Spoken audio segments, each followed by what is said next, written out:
বিশ্ব মানচিত্রে দেশের গৌরবকে বাড়িয়ে তুলতে প্রধানমন্ত্রী শ্রদ্ধেয় নরেন্দ্র মোদীজির আহ্বানে দেশজুড়ে পালিত হচ্ছে হর ঘর তিরঙ্গা কর্মসূচি। তারই অঙ্গ হিসেবে 13/8/2025 বুধবার কুমারঘাট আরডি ব্লকের উদ্যোগে কুমারঘাট শহরের বিভিন্ন জায়গায় এক সুবিশাল বাইক র্যালি আয়োজন করা হয়। উক্ত র্যালিতে মোট 300 থেকে 350টি বাইক অংশগ্রহণ করে। আগামী 15ই আগস্ট দেশের ৭৯তম স্বাধীনতা দিবস উদযাপন করা হবে। তারই লক্ষ্যে কুমারঘাট বিধানসভা ও ফটিকরাই বিধানসভার বিভিন্ন জায়গায় এ ধরনের কর্মসূচি পালিত হচ্ছে। ৭৯তম স্বাধীনতা দিবসকে সামনে রেখে আজ বুধবার কুমারঘাট আরডি ব্লকের সকল সদস্যরা মিলে কুমারঘাট শহরে এক বিশাল বাইক র্যালির আয়োজন করে। উক্ত র্যালিটি কুমারঘাট শহরের বিভিন্ন পথ পরিক্রম করে কুমারঘাট আরডি ব্লকের সামনে এসে শেষ হয়। এদিনের এই র্যালিতে উপস্থিত ছিলেন পঞ্চায়েত সমিতির চেয়ারপারসন সুমিত দাস সহ অন্যান্যরা। তা নিয়ে সংসদ মাধ্যমের মুখোমুখি হয়ে কুমারঘাট ব্লকের ব্লক আধিকারিক সুদীপ ভৌমিক কি বলছেন শুনুন। কুমারঘাট থেকে রুকন পালের রিপোর্ট, পিবিএন বাংলা। নমস্কার সবাইকে।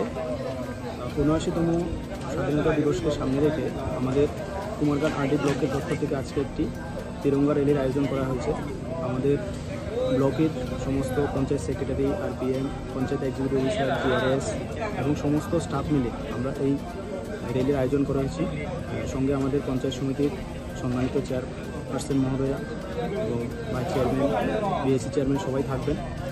এই র্যালির উদ্দেশ্যটা হচ্ছে আমাদের সবার মধ্যে যে স্বাধীনতার মাহাত্ম্যকে স্মরণ করিয়ে দেওয়া, জাতীয় পতাকাকে শ্রদ্ধা জানানো এবং সমাজের প্রত্যেকটা স্তরে দেশপ্রেমের বার্তা পৌঁছে দেওয়া।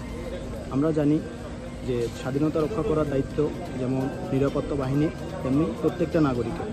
এই র্যালির মাধ্যমে আমরা সমাজের প্রত্যেকটা শ্রেণীর জনসাধারণের মধ্যে, যুব সমাজের মধ্যে সক্রিয়ভাবে দেশ গঠনের জন্য বার্তা পৌঁছে দিতে চাই। আমরা এই র্যালির মাধ্যমে আমাদের জাতীয় পতাকাকে আরও গর্বের সঙ্গে স্মরণ করতে চাই। আচ্ছা, এই র্যালিতে মোট কতগুলি বাইক অংশগ্রহণ করবে? আমরা আশা করছি